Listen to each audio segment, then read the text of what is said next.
तो hello friends, आज हम करेंगे एक्सरसाइज 2.2 का second question. Question number first अपने चल रहा था। क्वेश्चन नंबर फर्स्ट का सेकंड करेंगे अपन फाइंड द जीरोज वाले में। फाइंड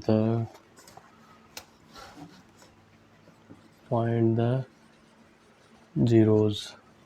तो इस क्वेश्चन में अपन देखेंगे क्वेश्चन नंबर फर्स्ट का सेकंड अपने पास गिवन है। सेकंड अपने को दे रखा है 4s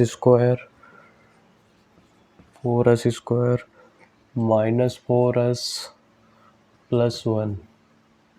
तो इसको अपन सोल्व करेंगे।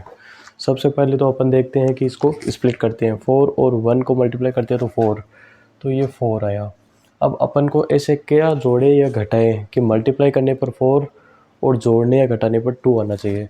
तो अपने को पता चल गया 2 और 2 हो गया। जोड़ेंगे तब 4 हो जाएगा और मल्टीप्लाई करेंगे तो भी 4 हो जाएगा। तो क्या करेंगे, 4s स्क्वायर, इसको मैं इरेज कर देता हूँ। 4s स्क्वायर माइनस, इसकी जगह अपन लिख सकते हैं 2s माइनस 2s प्लस 1। अब अपन इन दोनों में से कॉमन लेंगे तो 2s कॉमन आ जाएगा। फिर अपने पास 2s माइनस 1 बच गया, इसमें माइनस 1 कॉमन लिया तो 2s माइनस 1 अपने पास आया। तो इसके बाद अपन क्या करेंगे, देखो इसके बाद अपन करेंगे 2s माइनस 1 एक फैक्टर हो गया और दूसरा फैक्टर हो गया 2s माइनस 1। अब 2s minus 1 is equal to 0, तो s इज इक्वल टू 1/2। दोनों फैक्टर से अपने को 1/2 और इससे भी अपने को ये आएगा 2s माइनस 1 बराबर 0, तो s इज इक्वल टू 1/2। इससे भी अपने को 1/2 मिला, इससे भी अपने को 1/2 मिला। तो अपने पास मतलब दोनों जो आए हैं वो 1/2 आए हैं। तो अब अपन को क्या करना है, इसको आंसर को वेरीफाई करना है। तो अपने को पता है जैसे alpha plus beta is equal to होता है माइनस b/a, और माइनस b क्या होता है, ये b होता है ये इसका कोफिशिएंट, s का कोफिशिएंट, और a होता है वो होता है 4 और c होता है ये।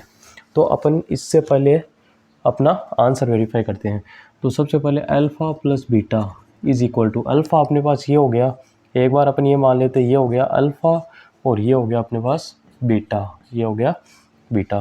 तो अल्फ़ा प्लस बीटा मतलब 1/2 प्लस 1/2 इज इक्वल टू क्या आया 1। तो अपन ने ये लिया क्या, LHS साइड से अपने पास 1 प्राप्त हुआ। अब RHS साइड ले लेते हैं। RHS साइड में क्या हो गया, माइनस b/a दिख रहा है क्या आपको, नहीं दिख रहा? तो चलो ऊपर लिख देते हैं, ऊपर लिखते हैं। तो अब अपन लेंगे RHS साइड। देखो RHS साइड ले लेते हैं, RHS साइड लेते हैं तो अपने पास माइनस b/a मिलता है, माइनस b/a। अब माइनस b/a है तो माइनस b क्या है, माइनस 4, और a अपने पास क्या है, a अपने पास है 4। तो देखो ये हो गया 4/4 इज इक्वल टू 1। इससे भी अपने पास 1 आया था और इससे भी अपने पास 1 आया था।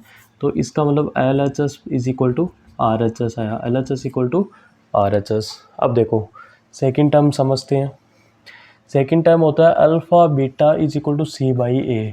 तो LHS ले लेते हैं। LHS में अल्फ़ा बीटा क्या है, 1/2 1/2 मल्टीप्लाई 1/2 इज इक्वल टू 1/4। अपने पास क्या आया 1/4। अब c/a लेते हैं। तो c/a, c अपने को पता है कोफिशिएंट होता है, a अपने को पता है x स्क्वायर का कोफिशिएंट होता है। तो इससे भी अपने पास RHS में भी यही है, LHS से भी ये है। तो LHS is equal to RHS। ये हो गया आपके हेंस प्रूव्ड। तो बच्चों क्या हुआ, कुछ नहीं हुआ। सबसे पहले तो अपने स्प्लिट कर लिए और अपने फैक्टर निकाल लिए। फैक्टर निकालने के बाद में अल्फ़ा अपने पास 1/2, बीटा भी अपने पास 1/2, अल्फ़ा बीटा आ गया। अब अपने को पता है alpha plus beta is equal to तो minus b/a। Alpha plus beta से अपने पास पहले LHS साइड निकाल लेंगे और माइनस b/a इस इक्वेशन में b की वैल्यू ये हो गई, a की ये हो गई, c की ये हो गई। तो बस अब वैल्यू पुट कर देंगे तो दोनों साइड अगर बराबर आती है तब तो अपना आंसर वेरीफाई हो जाएगा। और अगर दोनों साइड बराबर नहीं आती है तो इसका मतलब अपने जो फैक्टर किए हैं अल्फ़ा और बीटा वो रॉन्ग है। तो देखो इसको अब करते हैं नेक्स्ट क्वेश्चन फर्स्ट का थर्ड।